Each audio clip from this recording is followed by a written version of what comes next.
Auditeurs, auditrices de la radio B24, bonjour et bienvenue dans l'actualité de ce vendredi 27 janvier 2023 sur la première web radio du Burkina. Les titres. C'est parti pour la 16e édition du Salon international de l'artisanat de Ouagadougou ce vendredi 27 janvier 2023 dans la capitale burkinabé jusqu'au 5 février 2023. L'amicale des femmes encadreurs pédagogiques de l'enseignement primaire de l'éducation non formelle a mené un plaidoyer auprès du ministre en charge de la fonction publique Bassolma Bazié dans la matinée du jeudi 26 janvier 2023. Mesdames et messieurs, voilà ce qui constitue la une de l'actualité de ce jour sur la radio B24. Une fois de plus, bonjour et bienvenue.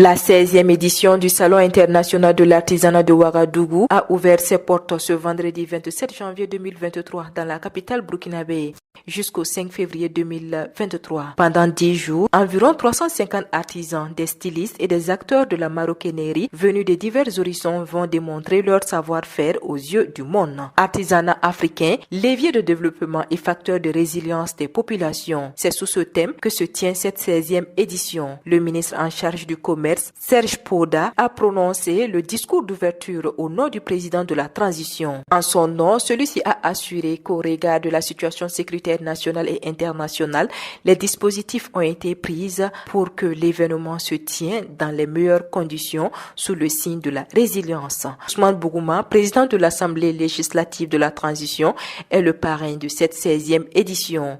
Le capitaine Ibrahim Traoré, après avoir coupé le ruban pour le top de départ de l'événement, a visité les stands. Le ministre délégué encourage les hommes du groupement de sécurité et d'intervention de la gendarmerie nationale.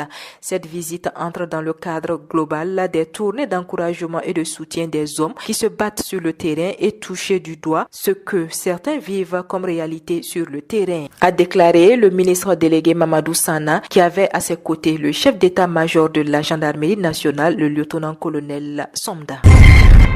Et comme je vous le disais en titre, conciliation, travail et vie familiale des femmes fonctionnaires mènent le plaidoyer. L'amicale des femmes encadreurs pédagogiques de l'enseignement primaire de l'éducation non formelle a mené le plaidoyer auprès du ministre d'État, ministre de la fonction publique, du travail et de la protection sociale Bassolma Bazié dans la matinée du jeudi 26 janvier 2023. Ces femmes souhaitent que le ministre en charge de la fonction publique prenne en compte ces spécificités afin de permettre aux femmes fonctionnaires, surtout celles qui sont dans les zones à risque, de mieux concilier le travail et la vie de famille.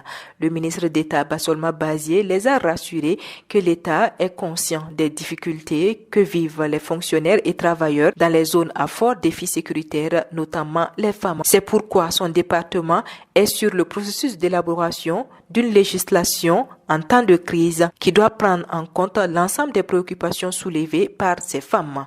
Il faut noter que ces femmes plaident pour leur affectation loin de leur foyer.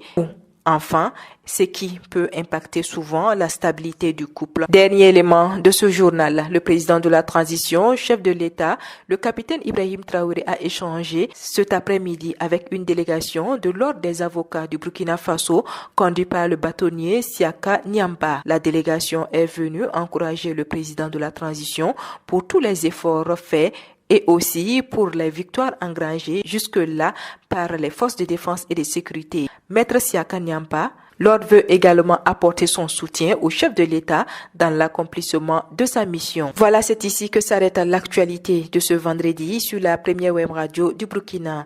Merci à vous qui nous avez suivis. L'actualité continue sur www.radiob24.net et sur www.burkina24.com. Au revoir et excellent début de week-end à vous.